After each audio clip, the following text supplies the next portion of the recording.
संदीप ने अपनी माँ के कहने पर गांव में शादी कर ली थी। लड़की का नाम था सुनीता। माँ का कहना था एकदम मॉडर्न बहू नहीं होनी चाहिए, लेकिन उन्हें नहीं पता था कि गांव से आने वाली बहू सुंदर सुशील तो होगी और उसको गांव से बाहर भी निकाल लाएंगे, लेकिन उसके अंदर का गांव कैसे बाहर निकलेगा। शादी के कुछ दिन बाद, माँ टिफिन तो देना जरा। बेटा अब तो स्कूल नहीं ऑफिस जाता है, माँ से नहीं अपनी बीवी से टिफिन मांगा कर। ओके माँ। सुनीता टिफिन ले आओ। एक किलो टिफिन, इसके अंदर पिस्ता डाल दिया है। पिस्ता? पिस्ता क्यों? सास जी ने बोला था ना कि आपको पिस्ता बहुत पसंद है। ओहो, मैंने पिस्ता नहीं पास्ता बोला था, पास्ता। पास्ता? कहीं होता है पास्ता? अरे बेटी तू रहने दे, मैं बना दूंगी। अच्छा किया कि पाव भाजी बनाने का नहीं बोला, वरना किसी के पाव बना देती है। सुनीता को बुरा लगता है, लेकिन उसकी नादान हरकतें कम नहीं होती। ऐसे ही एक दिन, अरे तुमने ये क्या लगाया है? अरे आप वो फूस फूस करके लगाते हैं ना, वही। डियो? का दियो? किसको दियो? अरे वही ना जिससे खुशबू आती है। हाँ सही पकड़े हैं। अच्छा लेकर तो आना। कौन सा डियो लगाया तुमने? अभी लेकर आते हैं जी। संदीप की बात मानकर सुनीता अंदर से खुशबू वाला फुसफुस लेकर आती है। ओएमजी! ओएमजी मतलब ओ माय गणेश ना। अरे ओएमजी छोड़ो, और ये खुशबू वाला फुसफुस की बात कर रही थी तुम? हाँ इसी की, फिर से सही पकड़े हैं। अरे देवी, लेकिन आप सही नहीं पकड़े हैं, ये डियो नहीं है। डियो नहीं है तो क्या लियो है? अरे ये रूम फ्रेशनर है, जिसको कमरे में छिड़कते हैं, खुद पर नहीं। कोई बात नहीं, माँ कहती थी आत्मा किराएदार है, शरीर एक किराए का कर्म। हम शरीर पे ये डाल लिए तो क्या फर्क पड़ जाएगा। अरे बहू, ओ बहू, मेरे लिए फल तो ले आ, फिर मैं बाजार जाऊंगी। सुनीता अपनी सास के लिए फल लेकर आती है। अरे बेटा, पपीता, तरबूज और सेब फल ऐसे कैसे खा लूं? काट कर तो ले आ। माँ जी, मेरे गांव में तो खेत से उठा के सीधा खा लेते हैं। अरे ये तेरा गांव नहीं है ना। अरे संदीप, तू ही कुछ समझा देना इसको बेटा। मैं कैसे समझाऊं माँ, ये तो माइक्रोवेव को भी भट्टी बोलती है। कल मैंने बोला हाय कैसी हो, तो बोलती है किसी को हाय नहीं लगानी चाहिए। अरे सुनीता, तेरा क्या होगा? अभी तो कैसे बताऊं माँ जी, अभी हम कुछ करेंगे फिर पता चलेगा क्या होगा, लड़का या लड़की। हे भगवान, कहाँ से आ गई है? रामपुर से जी, आप ही तो लेकर आए थे मुझे। अरे मुझे माफ कर दो। पहले कोई गलती तो करिए जी, आपकी तो सारी गलती माफ कर देंगे हम। हाँ अरे बहू, मेरी बात सुन। फल यानी कि फ्रूट जब भी लाए ना तो काट कर लाना, ठीक है? जी ठीक है माँ जी, फल यानी फ्रूट यानी काट के लाऊंगी। सुनीता रोज ही कोई ऐसी हरकत कर देती जिसकी वजह से उसे घर में दो बातें सुननी पड़ती। एक दिन, माँ मेरे बॉस घर पर आने वाले हैं शाम को, उनका बर्थडे है, फैमिली साथ नहीं रहती उनके, तो यही पार्टी कर लेंगे। उनको अच्छा लगा तो शायद मेरा प्रमोशन भी हो जाएगा। मैं ना फ्रूट केक लाकर फ्रिज में रख दूंगी और तेरे साथ आज खाना मैं बनाऊंगी, ताकि जब साहब आए तो खाने में कोई गड़बड़ ना हो। शाम को जब सारी तैयारियां हो जाती है, संदीप के साथ बड़े साहब भी घर आते हैं।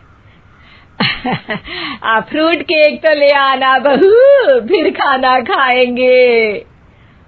अरे इस सब की क्या जरूरत थी, आपने बुलाया वही काफी है। सर, आपका परिवार शहर में नहीं है तो हम ही आपके परिवार जैसे हैं सर। इतने में ही सुनीता फ्रूट केक लेकर आती है और बड़े साहब की टेबल पर रख देती है, और जैसे ही केक के ऊपर का बॉक्स हटाती है, ओह, ये क्या है? केक तो कटा हुआ है। मैं तो ऐसा नहीं लाई थी। आप मुझे शाबाशी दे सकती है माँ जी, मैंने ही केक काट दिया। आपने कहा था ना, फल यानी फ्रूट यानी हमेशा काट के लाना, तो फ्रूट केक भी तो फ्रूट ही है ना, तो मैंने पहले ही काट लिया। हूँ ना मैं समझदार। अरे बहू, ये क्या किया? केक हमेशा वही काटता है जिसका जन्मदिन होता है। तुझे एक बात भी समझ नहीं आती, एक नंबर की बेवकूफ है। पूरा माहौल बिगड़ चुका था। संदीप को लगने लगा था कि साहब उसे प्रमोशन तो दूर की बात है, कहीं डिमोशन ना दे दे, लेकिन साहब बीच में ही बोल पड़ते हैं। अरे कोई बात नहीं, ये इनकी बेवकूफी नहीं है, इनका भोलापन है। बेटा आप कहाँ से हो? रामपुर गांव से। अरे वाह, गांव से? फिर तो आपके गांव में ताजे फल और सब्जियां मिलते होंगे।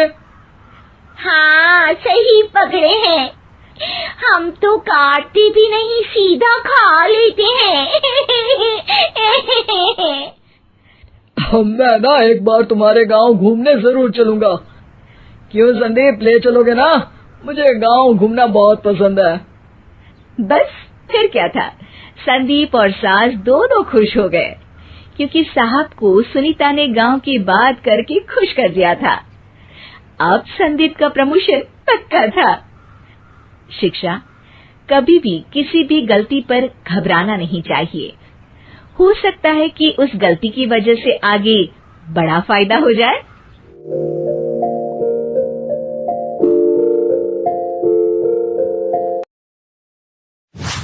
एक शाम प्राची टीवी पर सीरियल देख रही होती है, तभी उसकी सास वहां आती है। अरे सीरियल में तो ऐसे मग्न है जैसे आज रात का खाना पड़ोसी आकर बनाएंगे। मुझे पता ही नहीं था आपने अपने बेटे की शादी पड़ोस में भी की हुई है। हैं? मतलब?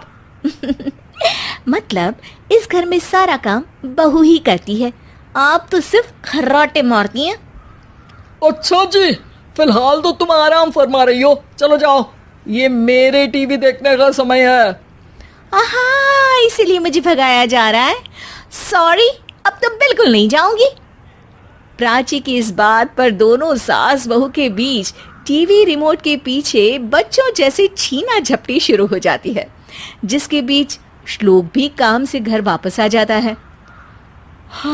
आज मेरी चूहे बिल्ली की जोड़ी किस बात पर झगड़ रही है? अरे तेरे बीवी मुझे टीवी ही नहीं देखने दे रही। अरे तुम्हारी मम्मी मुझे खाना बनाने के लिए फोर्स कर रही है। अरे वाह, ऐसे बेतुके रीजन पर तो बच्चे भी झगड़ा नहीं करते। अरे मुझे कुछ मत बोल, सब इसने ही शुरू किया है। हाँ हाँ, जैसे आप तो बहुत दूध की धूली है ना। अरे बस, दोनों चुप। प्राची जाओ, खाने की तैयारी करो। और माँ तुम छोड़ो, तुम्हें क्या बोलूं, शांति से अपना सीरियल देखो, मुझे दोबारा लड़ने की आवाज सुनाई नहीं देनी चाहिए। ऐसा बोलकर श्लोक वहां से चला जाता है, जिसके पीछे पीछे प्राची भी कुछ न कुछ बड़बड़ाते हुए रसोई में चली जाती है।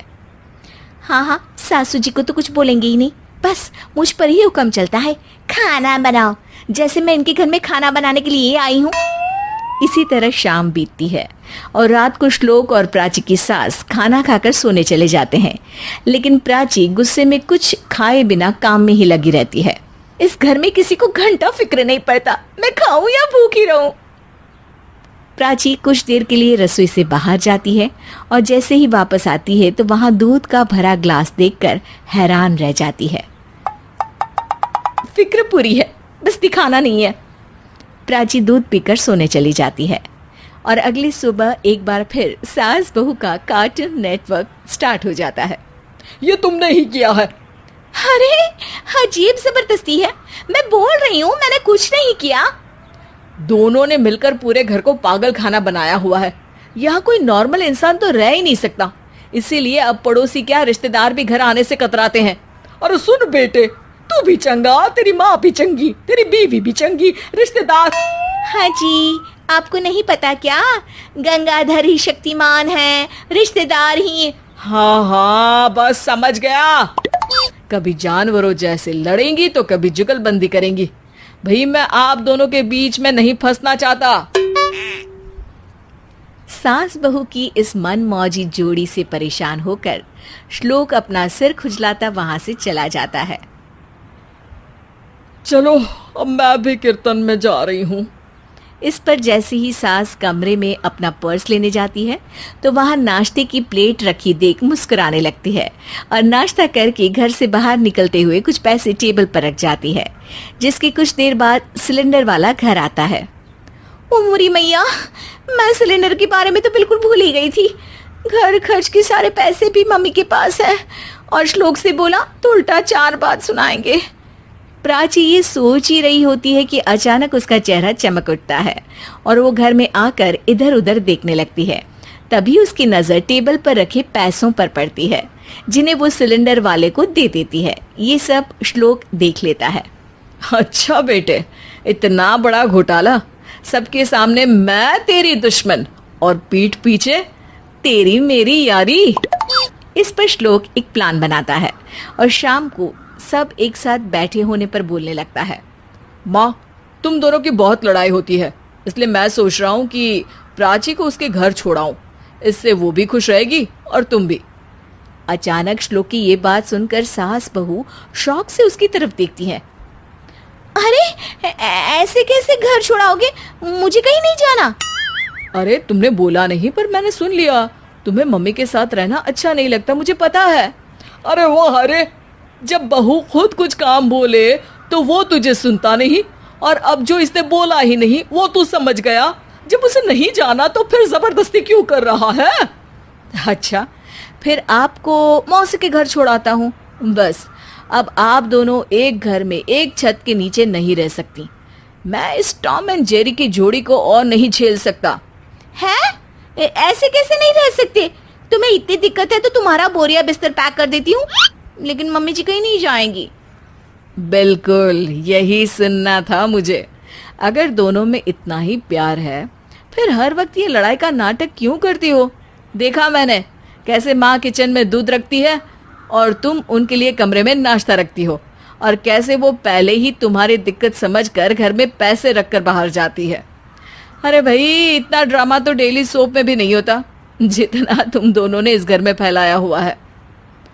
तू हमें टॉम एंड जेरी बोलता है ना, तो याद कर वो दोनों भी एक दूसरे को बाहर वालों की बुरी नजर से बचाने के लिए हमेशा सबके सामने लड़ते थे, लेकिन अकेले में दिक्कत के समय मदद भी तो करते थे। बस हमारा रिश्ता भी कुछ ऐसा ही है। और वैसे भी अगर सास बहू में तू मैं नहीं होती तो दुनिया वालों को कहानियां कैसे मिलेंगी?